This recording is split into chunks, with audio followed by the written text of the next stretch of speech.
Si vous voulez que 2022 soit une année incroyable, je vous ai préparé 50 pages d'introspection pour vous créer une année extraordinaire. C'est juste génial parce que c'est maintenant que tout commence. C'est maintenant que vous avez la possibilité de décider la vie que vous allez avoir en 2022. C'est maintenant que vous pouvez réinventer ce qui est possible. C'est maintenant que vous allez vous mettre au centre de votre vie pour faire en sorte d'avoir la vie que vous avez envie d'avoir.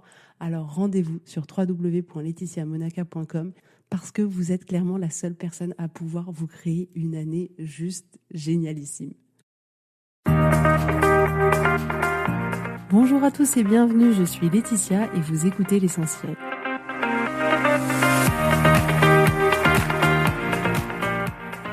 L'Essentiel est le podcast de coaching où je partage avec vous les outils et les techniques pour vous permettre d'avancer et d'avoir la vie que vous voulez. Je souhaite vraiment que ce podcast vous inspire et surtout vous encourage à passer à l'action. Vous pourrez retrouver toutes les notes de l'épisode sur www.laetitiamonaca.com. Pour ne rien louper, abonnez-vous au podcast sur la plateforme d'écoute que vous utilisez pour être tenu informé des nouveaux épisodes. Et pour finir, si vous avez aimé ce podcast ou tout simplement que vous pensez qu'il peut aider d'autres personnes, parlez-en autour de vous, ce serait super chouette. Et laissez-moi 5 étoiles et un petit mot sympa, ça m'aidera énormément à le faire découvrir et ça fait toujours plaisir. Voilà, je vous souhaite à tous une bonne écoute.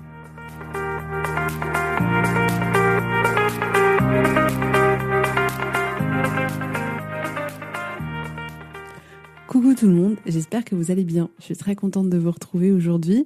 Avant de commencer, je vais vous parler d'une anecdote avec ma fille et de à quel point le coaching m'est énormément utile dans ma vie et à quel point je suis reconnaissante d'avoir tous ces outils en ma possession parce que clairement, ça change ma vie, ça change la manière dont je me sens, ça change la manière dont je peux accompagner mes enfants, donc je trouve ça génial.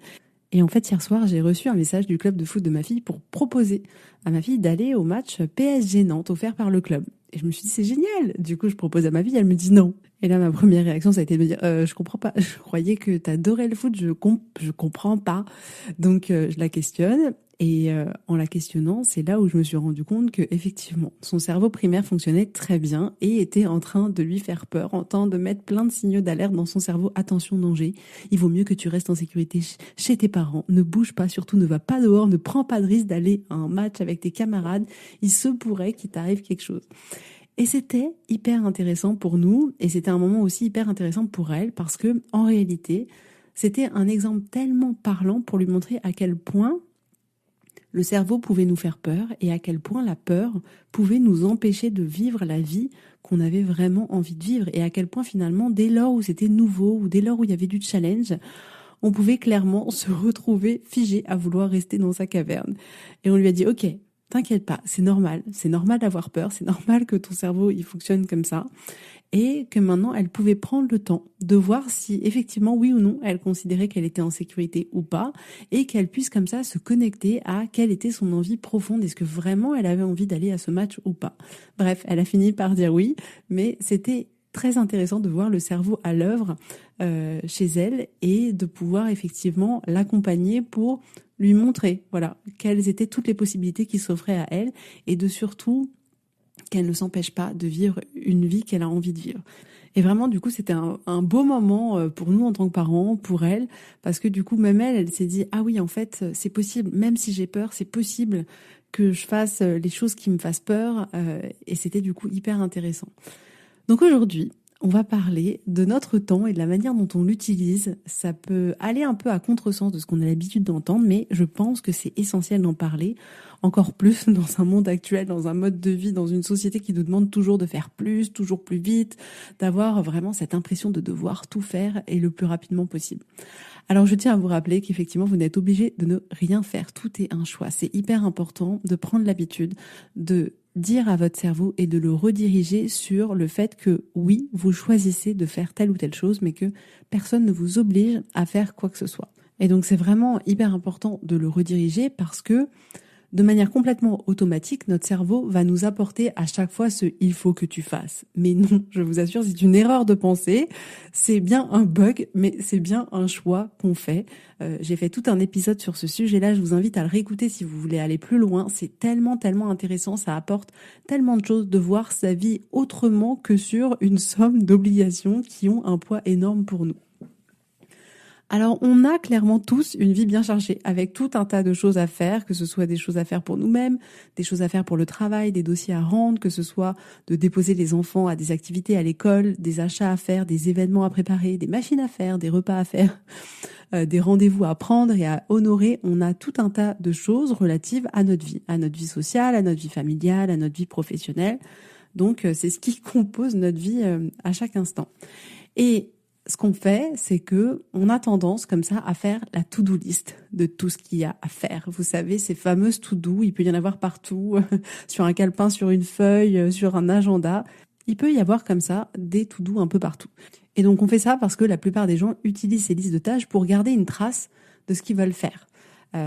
Et en ce sens, ça a du sens parce qu'effectivement, on se dit non mais si je le note pas maintenant, je vais complètement oublier. Du coup, il faut que je le note.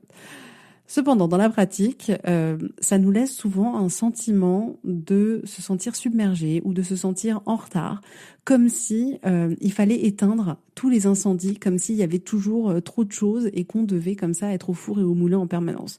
Et il y a vraiment comme ça ce sentiment d'urgence.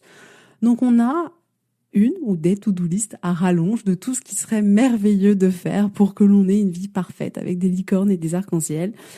Donc déjà, je voudrais que vous remarquiez dans un premier temps que la liste des choses que l'on peut faire, c'est une liste qui ne, écoutez-moi bien, qui ne s'arrête jamais.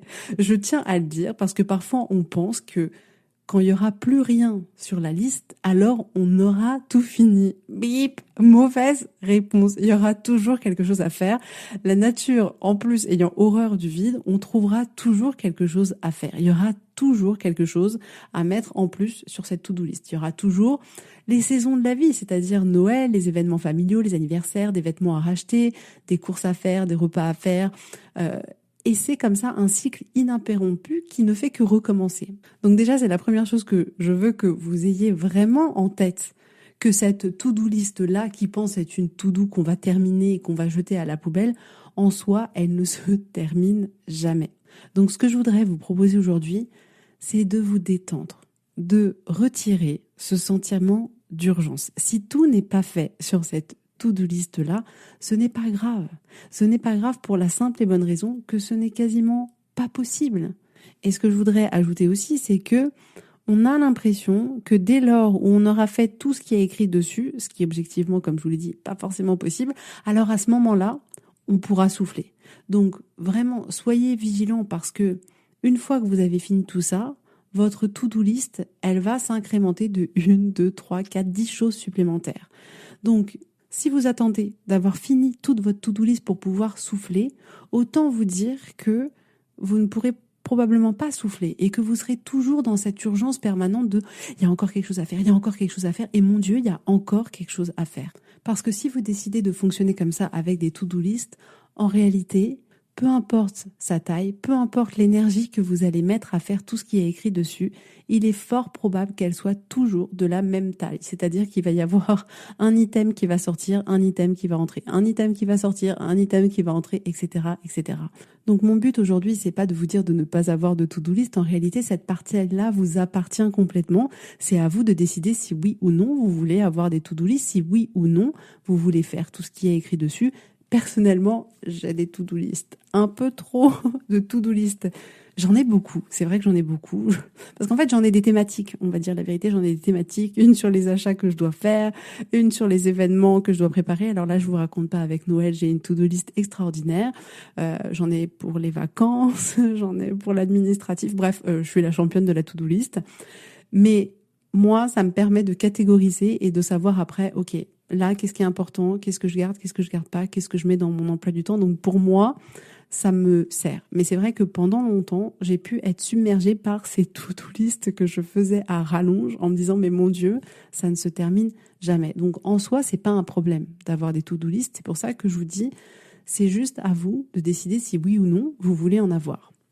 Ce que je voudrais aujourd'hui vous apporter, c'est que vous puissiez supprimer ce sentiment d'urgence que tout doit être fait le plus vite possible et de le remplacer par un sentiment de calme, par un sentiment de certitude. Et donc pour ça, la première chose que je vous propose, c'est d'être curieux, de porter votre attention sur la manière dont vous vous sentez quand vous pensez à cette to-do list. Qu'est-ce que vous vous dites quand vous voyez cette to-do list ? Est-ce que vous vous dites « Oh là là, j'ai encore trop de choses à faire, j'ai rien fait, il y a toujours trop de choses à faire ».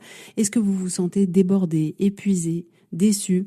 Est-ce que vous vous sentez pas à la hauteur ? Est-ce que vous vous sentez pressé ? C'est comme ça, comme je vous l'ai dit, que moi j'ai vu me sentir pendant des années. Heureusement que le coaching a remis de l'ordre dans ma petite tête et qui a du coup remis de l'ordre dans ma vie. Ou est-ce que au contraire, quand vous regardez votre to-do list, vous vous sentez organisé, efficace, sécurisé ? Et j'ai envie de vous dire, vous pourriez vous sentir organisé, efficace et sécurisé alors même que vous n'avez rien coché sur votre to-do list. De la même manière que vous pouvez vous sentir organisé, efficace et sécurisé alors même que vous n'avez pas de to-do list. Donc observez vraiment la manière dont vous vous sentez quand vous regardez votre to-do list. Comment vous vous sentez quand vous écrivez quelque chose sur cette to-do.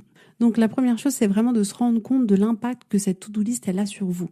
Et ensuite, c'est important que vous choisissiez consciemment ce que vous avez envie ou pas de faire et que vous soyez complètement OK avec les raisons de faire quelque chose ou de ne pas faire quelque chose. Parce que vous n'êtes obligé de absolument rien. Vous n'êtes pas obligé de faire tout ce qui est écrit sur cette to-do list. Vous avez la possibilité de choisir ce que vous allez faire et vous avez la possibilité de choisir tout ce que vous n'allez pas faire.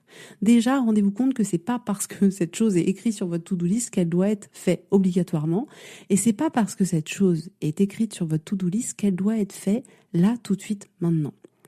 Et c'est important que vous vous rendiez compte que c'est à vous de vous rendre compte que votre temps et vos ressources et votre énergie sont limitées. Toutes les ressources que vous avez à votre disposition sont limitées. Donc c'est bien à vous de choisir comment vous avez envie d'utiliser votre temps et vos ressources. Peut-être que vous allez vouloir utiliser votre temps et vos ressources pour faire des choses qui est écrit sur cette to-do list et que vous auriez envie de les faire cette semaine, ou peut-être que vous allez vouloir utiliser votre temps et vos ressources pour passer du temps avec des amis, avec vos proches. Peut-être que vous allez choisir d'utiliser votre temps et vos ressources pour ne rien faire, juste pour souffler, pour prendre du temps, pour vivre, pour vous reposer. Et oui, peut-être que si vous utilisez votre temps et vos ressources comme ça implique que quand vous rentriez chez vous, la panière à linge elle déborde, que le ménage n'est pas parfaitement fait, que la paire de baskets dont votre fils a besoin n'a pas encore été achetée. Et c'est ok. Et c'est pas grave. Et c'est hyper important de se rendre compte de ça. C'est pas le fait que la paire de chaussures ait été achetée 6 jours avant qui fera que votre vie sera différente ou que vous vous sentirez mieux.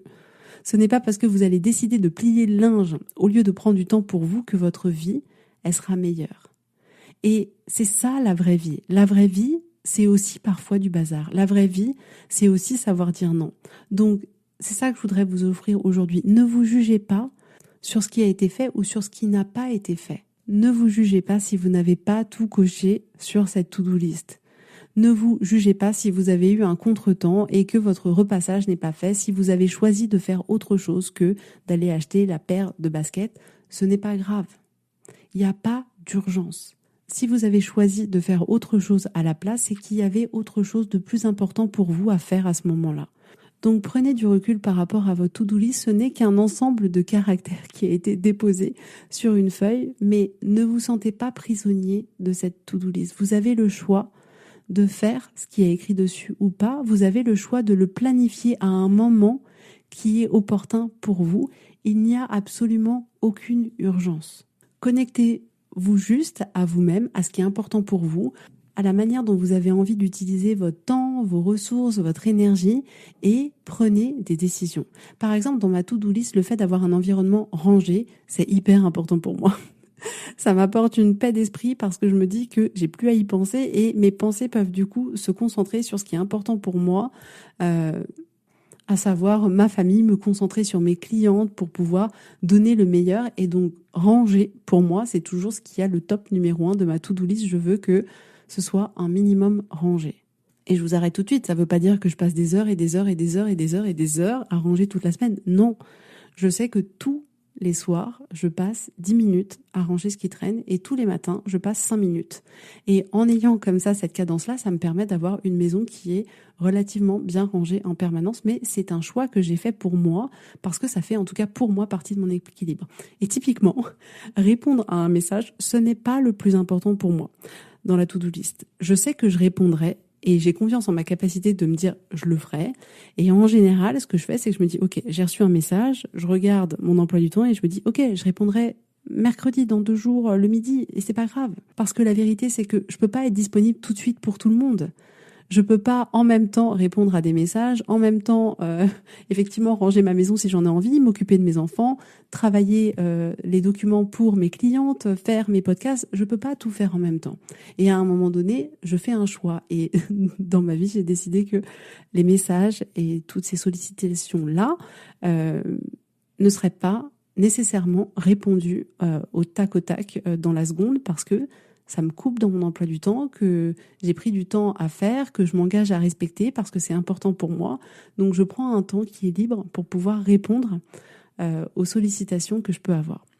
Donc n'oubliez pas que vous êtes votre meilleur baromètre. Je veux vraiment que vous preniez le temps de vous écouter, d'être curieux sur votre vie, sur la manière dont vous utilisez votre temps, sur ce qui vous paraît important ou pas, sur ce que vous voulez faire ou pas, sur quelles sont vos priorités, sur la manière dont vous vous sentez quand vous faites ces choses qui sont écrites sur votre to-do list.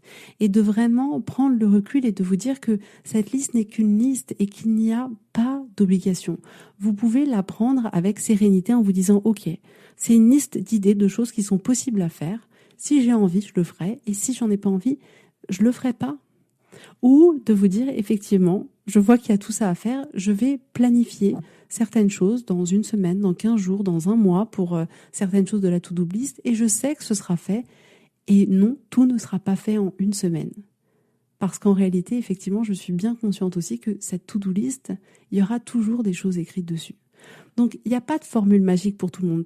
Chacun a des besoins différents, chacun a des envies différentes. Donc, c'est à vous de vous écouter suffisamment, de vous connaître suffisamment pour identifier tout ça et pouvoir aller délibérément dans une direction qui vous fait du bien, dans une direction qui est alignée avec vous-même, dans une direction qui vous nourrit et qui vous apporte quelque chose. La to-do list n'est jamais être censée quelque chose que vous subissez, quelque chose qui vous apporte un poids, quelque chose qui vous oppresse. Non, je veux que vous l'utilisiez comme juste un support qui vous permet effectivement d'écrire des choses que vous pensez à faire, qui sont importantes pour vous de faire et de voir après comment dans votre vie vous avez envie de réaliser ces choses-là. Vous n'êtes pas obligé de passer votre temps à cocher toutes les cases de votre to-do list. Vous pouvez le faire si vous en avez envie, si c'est important pour vous, si ça vous fait du bien, mais ce n'est absolument pas une obligation. Mais vraiment, remettez-vous au centre de votre vie, au centre de ce qui est important pour vous et choisissez délibérément ce que vous allez faire avec votre temps et vos ressources, sans culpabilité, sans jugement, sans rechercher la perfection, juste en vous connectant à vous, ce qui est aligné avec vous, ce qui vous fait du bien. Et pour finir, je voudrais vous dire qu'il n'y a pas de vie parfaite et il n'y a pas d'organisation parfaite. Il y a des organisations avec des hauts et des bas, il y a des organisations qui conviennent à certaines personnes. Parfois, on met en place une organisation et puis on se rend compte que cette organisation, elle était parfaite pour le mois qui vient de s'écouler et que maintenant, il faut complètement trouver un autre fonctionnement. C'est juste la vie. Alors prenez une grande respiration, détendez-vous. Et si il faut que parfois la maison soit en désordre ou que parfois on ait pris 10 jours de plus pour aller acheter une paire de chaussures dont notre enfant avait besoin, c'est pas grave. Donc c'est vraiment ça que je vous propose de faire aujourd'hui, c'est de supprimer ce sentiment d'urgence vis-à-vis de cette to-do list et de le remplacer par ce sentiment de certitude, de calme. Les choses seront faites ou pas, et c'est pas grave en soi, c'est pas important en soi. Juste choisissez la manière dont vous allez utiliser votre temps et vos ressources. Et oui, parfois tout n'est pas fait, et c'est comme ça. Et vous pourriez même, je viens juste d'y penser, mais vous pourriez même, au lieu de mettre to do, vous savez, même moi je mets to do, je vais arrêter de mettre ça. Au lieu de mettre to do list, enfin je mets juste to do, mais au lieu de mettre juste to do, vous devriez mettre to do des choses que j'ai vraiment envie de faire. Et peut-être que ce qu'on va décider de mettre sera différent. Parce qu'effectivement, si je mets to do de ce que j'aimerais faire, je sais pas si je vais mettre la lessive du coup sur cette to do list. Donc vraiment, réalignez-vous avec vous-même et n'utilisez pas ces to-do list contre vous pour vous donner ce sentiment d'urgence, pour vous accabler encore plus. Voilà pour aujourd'hui, j'espère que ça vous aura plu. Je vous souhaite à tous un bon week-end, une belle journée et je vous dis avec grand plaisir à la semaine prochaine. Bisous, bisous, bye bye.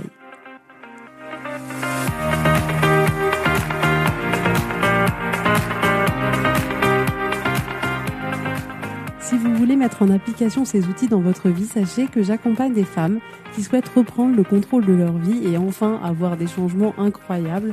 Donc si vous aussi, vous voulez que votre vie change, contactez-moi sur www.laetitiamonaca.com/contact. Je serai ravie de travailler avec vous et de vous accompagner. Vous allez voir, ça va vraiment tout changer.